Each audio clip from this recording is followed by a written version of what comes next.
Hi, this is 2021. So 2011, our first child was born, and we were in the US, and we moved back here for to Hyderabad first, and what we realized is we were very protective of the child, right? Because moving countries and you have to be very careful even for one cold and water changing, all these things, right? The NRI fear, I would say, as if India is a dirty place. The fear of NRI is there, and with that fear, we were protecting the child, which is absolutely fine. After a period of time, we were kind of little overprotective because after 7 months, it went through a natural course of cold and natural course of diarrhea, natural course of other things. But we were very afraid. So we continued that NRI lifestyle of, hey, I can afford, I can afford vaccines. That is okay. You can afford vaccines, give them because that is the norm. But then I can afford something to make them feel good, some kind of a cold dilator, bronchodilator. There's like a lot of things, not a lot of medicines, but whatever the doctor recommended, the pharmacy, right? The Apollo pharmacy was recommending to us, said go ahead and give all these things. So we started giving, and then less exposure to nature, right? There is no exposure to outside world at all. No farm, no animals. It's just one building. We were in ISB, and protected environment, not a single dust, also making sure everything is clean like a royal baby. Absolutely right. And then once we thought we can afford medicines, the whole picture for us changed. The next year was a little bit okay, but then when his allergies came back, allergy for everything, allergy for pollen, allergy for dust, allergy for God knows what, allergy for virus, cough, sneeze, cough, sneeze, cough, sneeze, and wheeze. That is the scary moment when we moved to Bangalore, because my employment was in Bangalore. When we moved to Bangalore, it was like the moment was like, oh my god, this is dangerous.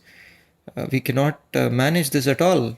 We have to keep that nebulizer in his nose for forever. I would just take turns. We will take turns. They'll say every 2 hours do it. The doctor was It was just all over the place. Doctors, just not one doctor. We saw at least 10, 15 doctors. They used to say, Bangalore is like this. You are genetically predisposed for it. Do you have it? They'll ask every other question to reinforce on the fact that you cannot get past in your life. You're done. Every month, 7,000, 8,000, 10,000 rupees of medicines. Buying is one aspect, but to give it to the child and to see him consume it, either orally or through nose, was painful moment. Very painful moments in our life, right? We were clueless. But still that protective nature was there. We were like, oh my god, we'll protect you, let's figure it out. But the first doctor that we took him to, who had a very high review from nearby people, was a very cheap, nice doctor, right? He said nothing. Just don't worry at all. Just it's just a common cold. It's fine. But then the first time they prescribe Astelin, they prescribe Duolin, they prescribe Levolin, nasal things. Oh, put it on your lungs and check. Is there a wheeze? Is there a wheeze? And then the first time at 2 3 years, you start seeing the baby's body not respond to that. In Bangalore, we didn't hear by the first doctor. We went to another doctor, right? At that point of time, we said we can afford, let's just go to another doctor, let him give some, give something to make the child feel good. So the whole definition of medicines changed, but nothing from our past came and struck upon me. I never thought why the grandparents back then used to be afraid of medicines. If you take one medicine to your tata party, they'll say no, I'm fine, leave me be, let me be who I am, and I'm fine. They'll be afraid. But take it to your mom and dad, they'll be like, oh, does it feel good? How much does it cost? I think I can afford. They would have tried. And take it to our generation, we are all living on huge set of prescriptions. We go to the MedPlus opposite, huge set of prescriptions, right? So I'm connecting affordability, what you think you can afford, to your mindset, to giving up early, to say I'll intervene it now itself so I can feel better, feel good. So doctors also have said, I have doctors in my own family, they'll say you'll feel good, Arun, take it. Feel good for what? Feel good that day, that evening, that night, done. And I feel good and I can move out. So painful, right? So concept of medicines, guys. I don't question Western intelligence, science. It's just beautiful. It is needed. The research is needed. There are life-saving aspects, but behaviorally, to not understand your own body, the gift of your own body, uh, and believing in this is very dangerous, right? So I'm saying this to many parents, children, because I went through a lot of pain. We went through a lot of pain, difficulties in our life, figuring this out by myself. Being in the US, they used to say I used to have pollen allergy, right? And then medicate, Montelukast, medicines after medicine. I used to do my research, take huff puffs, and not be able to breathe during the evenings there, and every day Claritin, this, that, so many medicines. How did I come out of that? Sipping hot water, just sipping hot water and opening up the nose when it's first blocked, right? And saline, little bit of salt, saline, neti pot if the infection goes to the sinuses, or yoga. Now, pranayama now. Back then, the doctor told me in Bangalore that you please teach your child pranayama, right? We did not know what pranayama is, but now we know. It's so beautiful. Yoga, someone who does yoga can never get cold. Can never get cold. Because there is signal that goes immediately when the bug touches the nostrils. One sneeze comes and immediately I have a series of videos on how you eliminate the cold from your nose. So that is now. That is the Indian wisdom that is coming and striking me upon me now when I'm 40. But how much of pain have I gone through? How much of difficulties have I gone through? How much have they colored my life, my family's life, my partners paranoia? Anusha, we think about, oh my god, can this happen, can that happen, this, that, and so much, right? So what happened, coming back to the subject of the video, right, which is, for last 6 years I have not been to a pharmacy getting medicines for me or our family, best of our knowledge, right? And how can that happen? To not go to a pharmacy does not mean that I'm in pain. People think, oh, he's not going to a pharmacy, he's in pain all the time, he's a perfectionist, he takes difficulties in life. No, not a single day of pain in these last 6 years.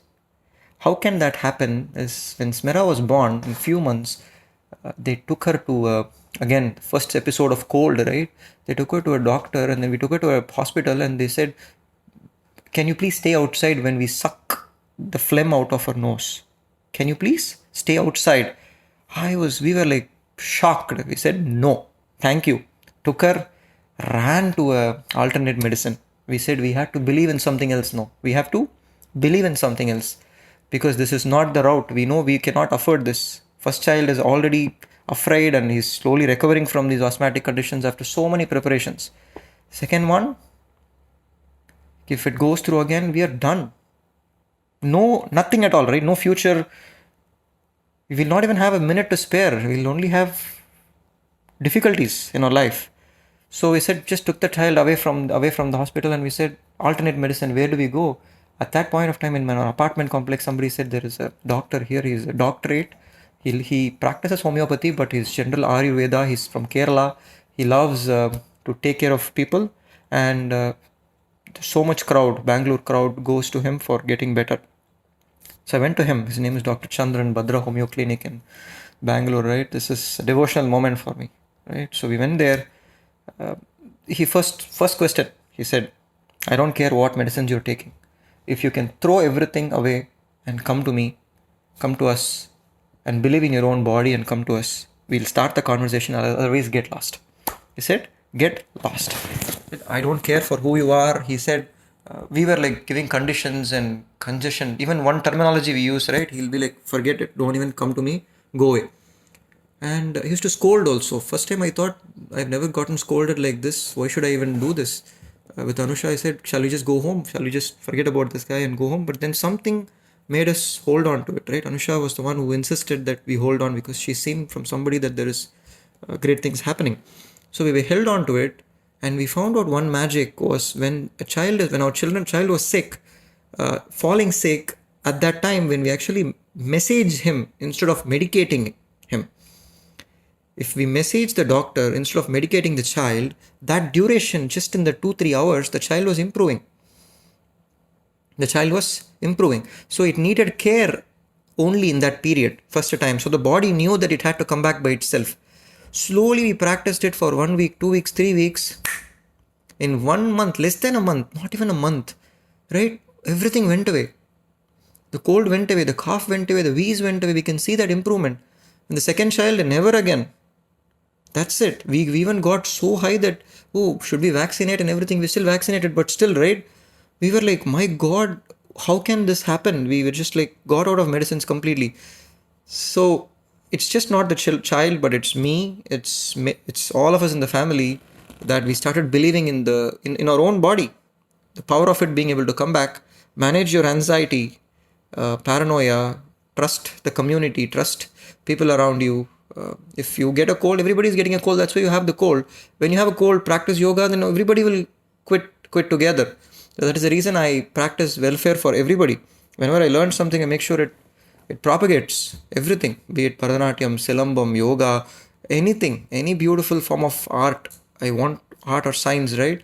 When we learn, we have to spread it, and this well-being is so important. This physical well-being, trust in body is so important. So there are different conditions, right? Everybody will have different conditions. Everybody will take different medicines for different reasons. I'm not saying stop it all right now, but there is a path.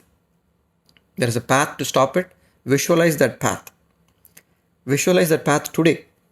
And more importantly, before you take any new medicine for any new reason, just Google online what is the market for that. How many $1 billion? If it is a lot, be sure that you will have a lot of time before you can quit it, because there is a market around it. There is a support system around it. There are people prescribing left and right around it. There are people prescribing that for side effects of other side effects of other side effects of other side effects for it. So before you take something to just say feel good and you think you can afford, you cannot afford. Think of the dangerous time in ICU that you will eventually spend, which you don't want to bring it now before you enjoy life, right? And all of us will have that one day. Let us enjoy it at that point of time. Let's just forget about it for now, right? So, but don't quit everything cold turkey and be foolish. Start understanding your own body. Write to me. If you know me personally, just write to me saying that I have a medical condition. This is the reason. I have some experts, many experts who are natural, who've come out of all these things naturally. For any conditions, we have so many experts around us. So I can connect them all as a community and share with you how to get out of it. Any medicine is a chemical, including from hair loss to skin glowing to psychiatric medicines to sugar, continuous sugar pressure for many years. They all have a impact, quantifiable impact, either to your wake up times, to your moods during different times of the day, to your we don't know what else it is doing to your body. Simple as that. And when you can avoid it, when you can trust your own body and come out, please do that. And the day I did this changed my life completely. So much energy, confidence. I was like, wow. Many conditions I had before that, right? Asthma was one, allergy in the US was one. Piles is another big thing, because it's disgusting to even talk about it, right? Who will even tell you that they have piles problem? You can't even share it with people. I had hemorrhoids, which they said the moment I share it with my family, my mom and dad, they'll be, oh, I have it, you have it, everybody in the family. I said, it's a hereditary thing. You also have it. And I could not believe this much pain. How can I have this much pain in Bangalore 6 years ago? How can I have so much pain, Pa? How much can I tolerate? This is not good. I'm not able to focus on my life and not able to drive to office, come back, sit at office, right? IT job, imagine sitting at office with that pain. How painful that is. I can't even think about it. So much pain. I go to some guy, right, in Manipal, and there's a huge line. I'm like looking at the line. How can I wait for so long? It's painful. And then I finished the consultation. He says it is some sentinel pile special thing. You might have to get admitted. I have to get admitted. I got shocked. Maybe that's it. I have to get admitted and something is wrong with my body. But families say it's okay. Maybe there's a surgery. There is something removing. No. There are marketing guys. These guys are marketing with pain. Nowadays, the advertisements for medicine, I'm seeing that there's somebody holding his chest and doing pose for heart. And they're saying, come for heart problem here. And then they're saying somebody is having blocked nose, they come. They're marketing with that condition. With the piles, they used to have marketing with the pants down, somebody sitting with a pain in the bathroom. In a Western toilet, not in an Indian toilet. In a Western toilet. All these things get me angry because we are not even understanding the root cause of the problem. If we had used Indian toilets, 99% of the problem would have not been there in our lives, but that's okay. We'll get there later. If you have children, make them sit on the toilet, like in folded position. They are just weighing 30-40 kgs. Make them sit in Utkatasana in the toilet. Do not have them sit in a comfortable chair position and poop. No. When they do that, they'll only experience pain, hemorrhoids, bleeding, irregular bowel movement, wrong times of the day. They'll have they'll not drink enough water to make it very smooth, and whole yogic experience of reliving yourself will not be there. So have them practice. I'm practicing it today. If you do not have an Indian toilet, have the child sit on the Western toilet. That is okay with folded legs. You will not